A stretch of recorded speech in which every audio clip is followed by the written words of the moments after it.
아멘. 우리 자리에 앉으시면서 우리 좌우에 계신 분들에게 사랑하고 축복합니다 한번 고백하실까요? 사랑하고 축복합니다. 아멘.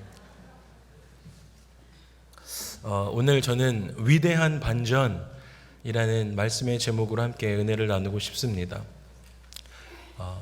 반전이라는 말은 위치나 방향 또는 순서가 반대로 되는 것을 의미합니다.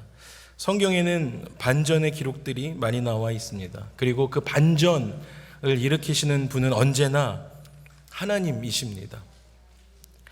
예를 들면 요셉이 애굽의 종으로 팔려가게 됩니다. 그리고 억울한 일을 당하게 됩니다. 요셉이요. 그리고 감옥에 갇혔지만 어느 날 왕의 총애를 받게 됩니다. 그리고 전국을 다스리는 반전을 그의 인생에 경험하게 되어집니다.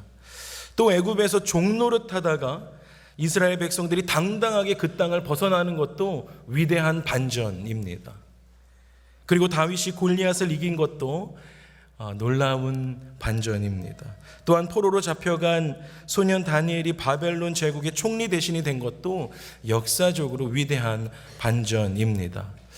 이처럼 성경에는 하나님의 반전들이 많이 기록되어 있습니다. 성경에 하나님의 그 반전이 많이 기록되어 있는 이유가 무엇이겠습니까? 그것은 인류 역사가 하나님의 생각과 다른 방향으로, 반대되는 방향으로 가고 있었기 때문입니다. 인류가 하나님의 뜻을 따라 살아왔다면 성경에는 반전이 필요 없었을 것입니다. 그러나 하나님께서 그의 형상과 모양대로 지으신 사람들이 하나님을 거역하고 등진 채 살아왔기 때문에 성경에는 많은 반전들이 기록되어 있습니다. 성경에 기록된 모든 반전의 기록들은 하나님께서 그의 백성들을 구원하신 그러한 기록이기도 합니다.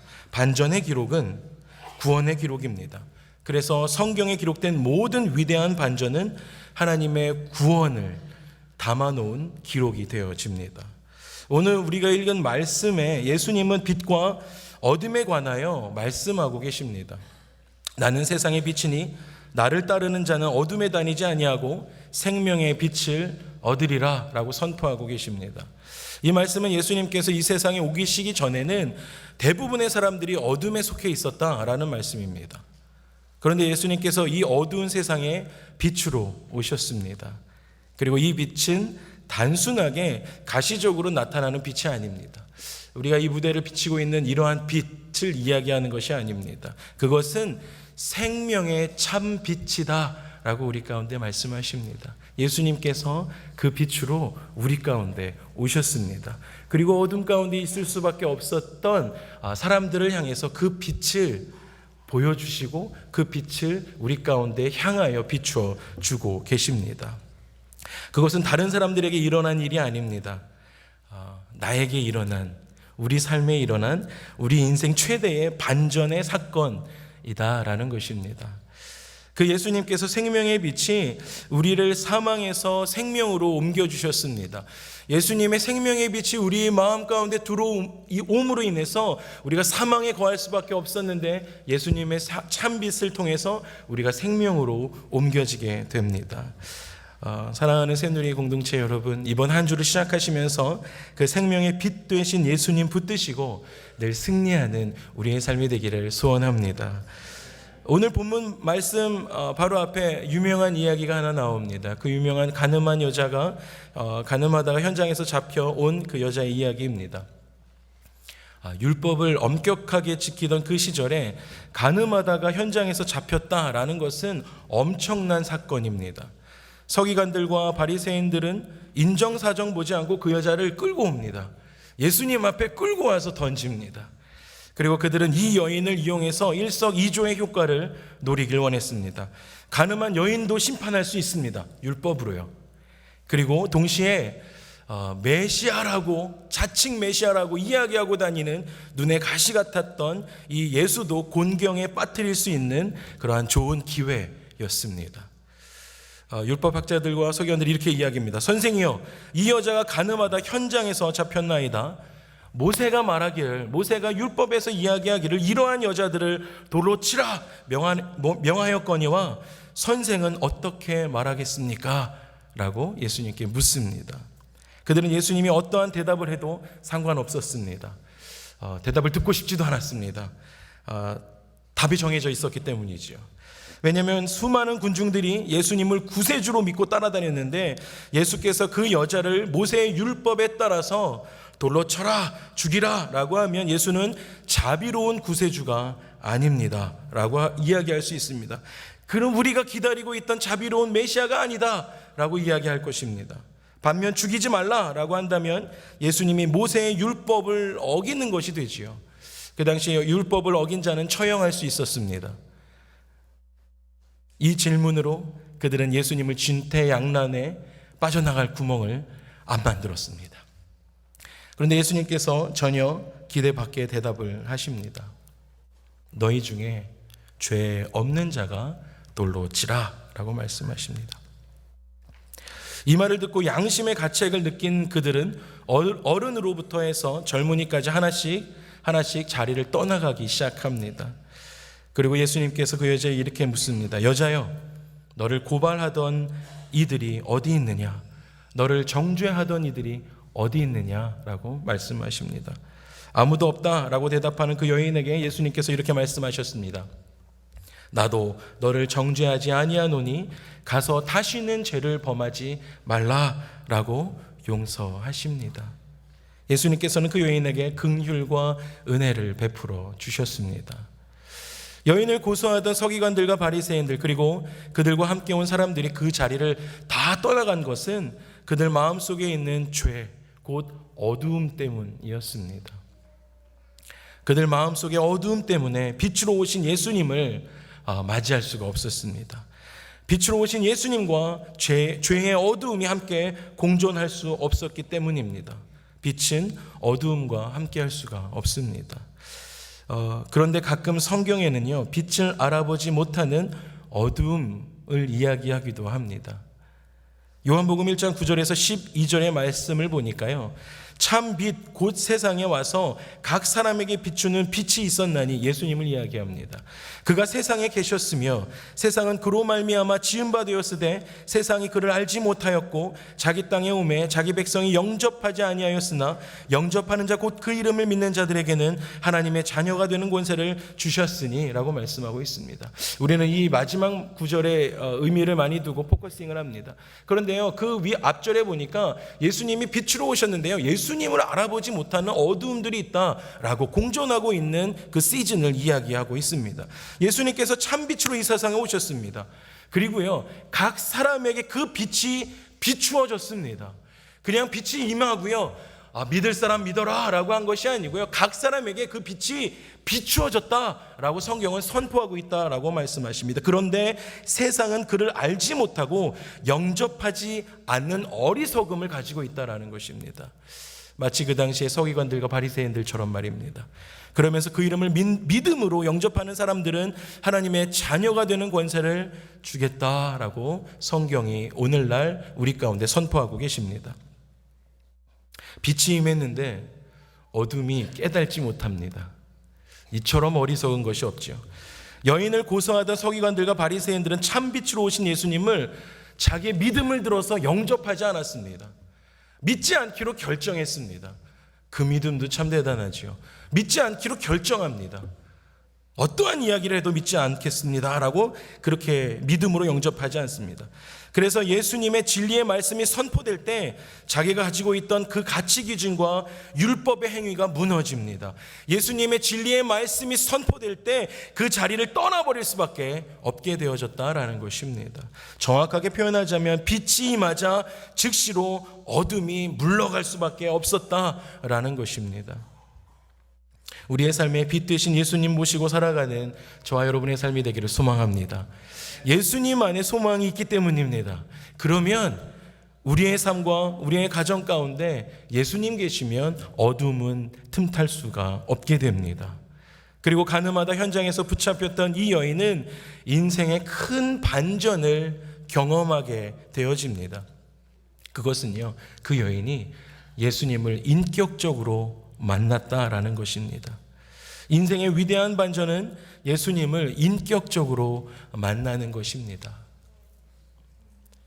그래서 평생을 살며 연약함으로 죄에 빠질 때마다 다시 예수께 돌이키는 삶을 살며 죄의 노예가 되지 않으려는 새로운 인생을 살아갈 수가 있게 되어집니다. 이것이 인생의 대반전입니다. 로마서 7장에 보면 이 인생 대반전, 예수님을 만나고 인격적으로 인생의 대반전을 겪은 사람의 이야기가 나옵니다. 바로 바울의 이야기인데요.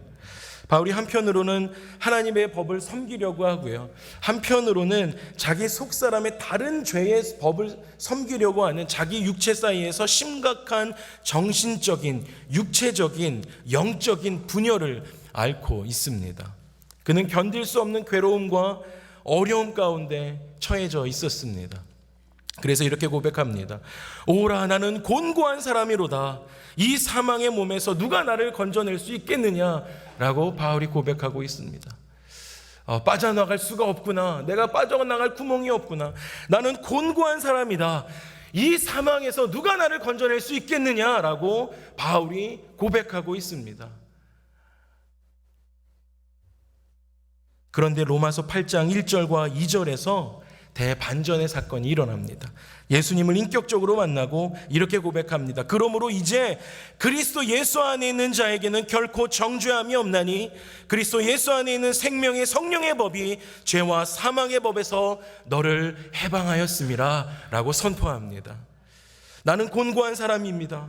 누가 나를 이 사망에서 건져낼 수 있겠는가 하며 정신적이고 육체적이고 영적인 분열을 가지고 있던 그 바울이 인격적인 예수님을 만나고 나니까요, 그렇게 고백할 수 있는 것은요, 예수님 안에 있는 사람은 정죄함도 없고 그 생명의 성령의 법이 죄와 사망의 법에서 자유함을 준다라고 선포하게 된다라는 사실입니다. 인생의 위대한 반전은요, 예수님을 인격적으로 만나는 것입니다. 예수님을 인격적으로 만난 사람은 생명의 성령의 법으로 살아갈 수 있게 되어집니다. 바울이 그렇게 했던 것처럼요. 생명의 성령의 법을 간직한 사람들에게 나타나는 몇 가지 현상이 있습니다. 그것은 매일의 삶에 반전을 경험하게 된다는 것입니다. 이것이 바로 부활의 능력을 경험하는 삶입니다.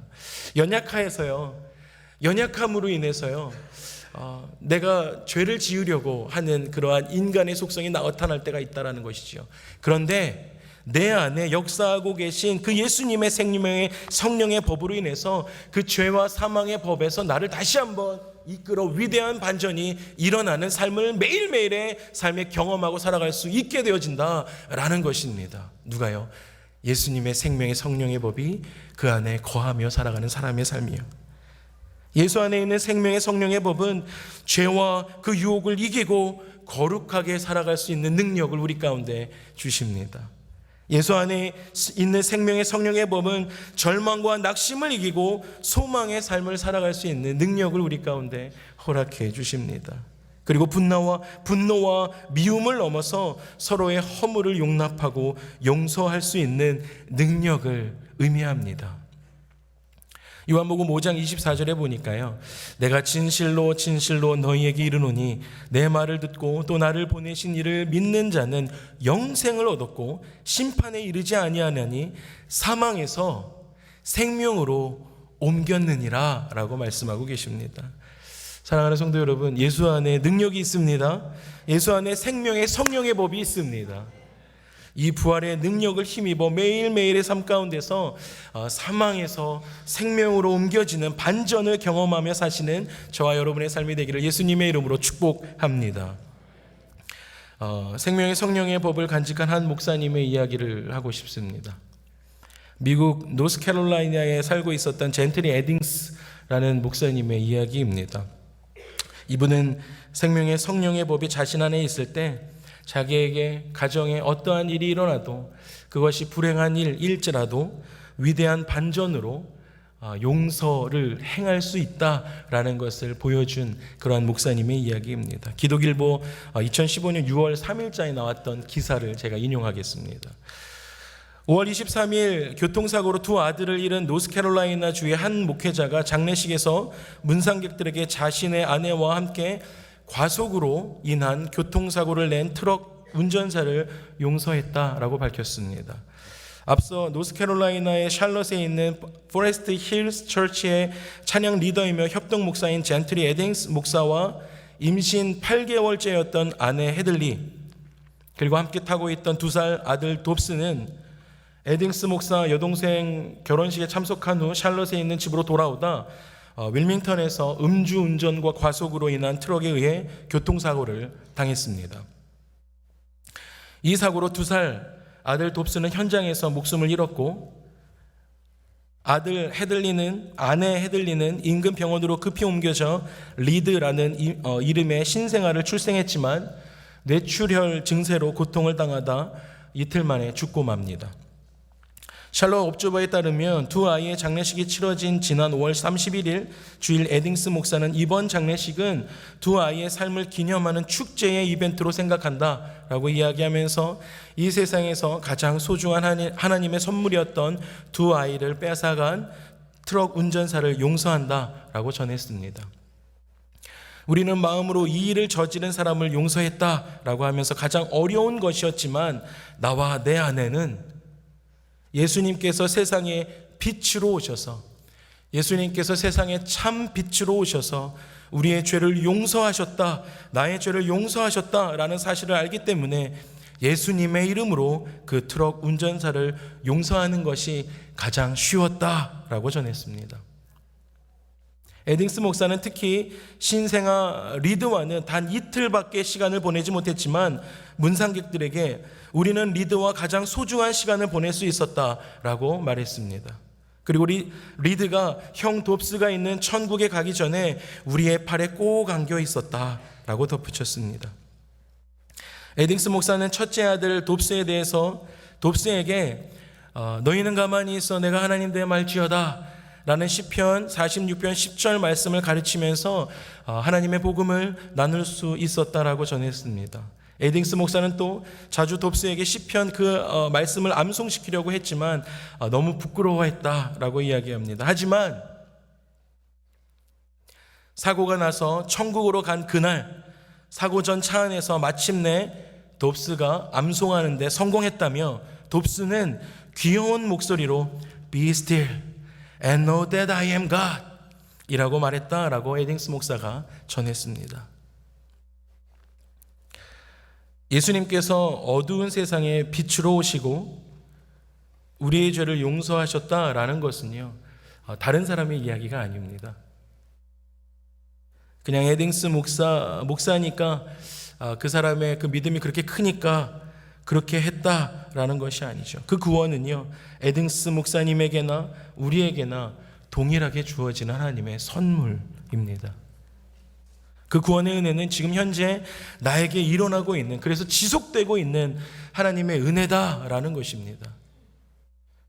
성도들의 삶의 반전은 못 살고 있던 삶이 갑자기 잘 살게 되어지고, 백수였던 나의 삶이 아무런 준비도 하지 않았는데 갑자기 대기업에 취직되어지는 그런 허무맹랑한 수준의 반전이 아니다라는 것입니다. 성경의 모든 반전은 사랑과 용서로 시작돼서 구원으로 마무리가 됩니다. 성경에서 일어나고 있는 하나님의 반전은 사랑과 용서로 시작된다라는 것입니다.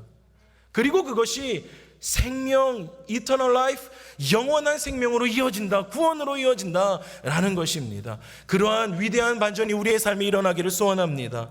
두 아이를 한순간에 잃어버리고요, 이제는 그 아이의 유언이 되어버린 그 시편의 말씀을 묵상하다가도 계속적으로 다시 바울이 인격적으로 예수님을 만나기 전에 오라 나는 곤고한 사람이로다, 이 사망의 몸에서 누가 나를 건져내랴 라고 하며 힘든 시간을 이 에딩스 목사도 겪었을 것이다 라는 것이지요. 하지만 그리스도 예수 안에 있는 생명의 성령의 법이 죄와 사망의 법에서 에딩스 목사님의 삶을 해방시키고 곤고함에 있었던 삶을 해방시켰다. 그리고 예수님이 우리의 죄를 사하신 것처럼 두 아이를 뺏어간 그 음주운전한 그 트럭 기사를, 그 과속 운전한 트럭 기사를 쉽게 용서할 수 있었다, 쉽게 용서할 수 있었다라고 이야기하는 것은 믿음을 가진 성도들의 위대한 삶의 반전을 보여주는 아름다운 삶이 되어진다라는 사실입니다. 구원은 하나님의 영역입니다. 사람이 사람을 구원할 수가 없습니다. 도구로 쓰실 수는 있습니다. 용서는 하나님께서 시작하신 거룩한 바이러스입니다. 용서는 사람이 사람에게 할 수 있는 최고의 사랑의 표현이 되어집니다.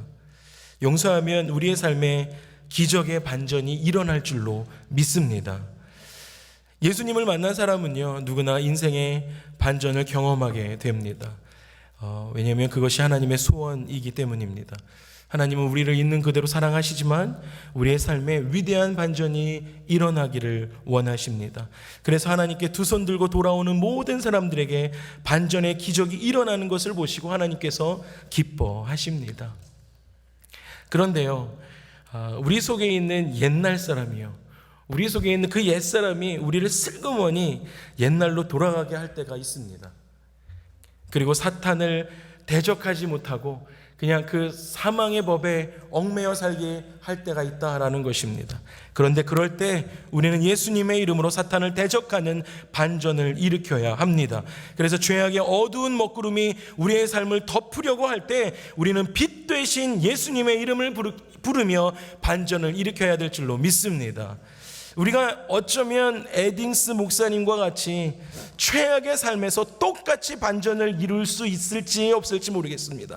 그런데요, 매일매일의 삶에, 매일매일의 삶 속에서, 그리고 아주 사소한 일에서, 나의 감정의 흐름 속에서 우리는 그 반전을 경험하고 훈련해야 합니다.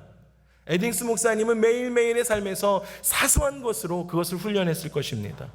작은 일들로부터 훈련은 큰 환난을 만났을 때 넉넉한 마음으로 이겨낼 수 있는 힘을 길러주기 때문이지요. 우리는 작은 일에 반전을 일으키는 훈련을 시작해야 합니다. 말씀을 마무리하고 싶습니다. 아무리 사소한 일에 반전을 연습한다라고 할지라도요, 영적인 눈으로 바라보면요, 그것은 위대한 반전의 시작이 되어지는 줄 믿습니다.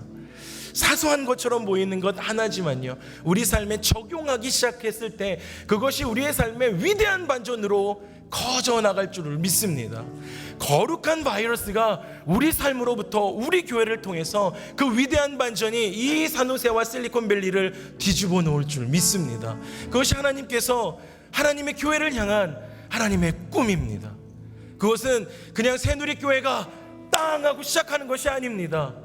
그 교회를 이루고 있는 각 개체가요, 작은 교회가요, 우리가요, 나의 삶이요, 우리 가정이요, 나의 아이요, 아이로부터 작은 사소한 반전이 시작되어서 큰 하나님의 위대한 반전이 우리의 삶에, 그리고 이 열방 가운데 일어나기를 소망합니다. 그러한 작은 반전의 경험들이 곧 우리의 삶을 거룩하게 만들기 때문입니다. 우리의 삶이 거룩해질 수만 있다면요, 예수님이 우리 안에 거하며 예수님과 함께 살아갈 수가 있게 되어집니다. 우리의 그릇을 하나님 사용하시기에 깨끗한 그릇으로 만들어 놓아야 됩니다. 우리의 마음밭을 하나님이 사용하시기에 편하신 하나님의 생각에 맞춰져 있는 그러한 마음밭으로 만들어야 됩니다.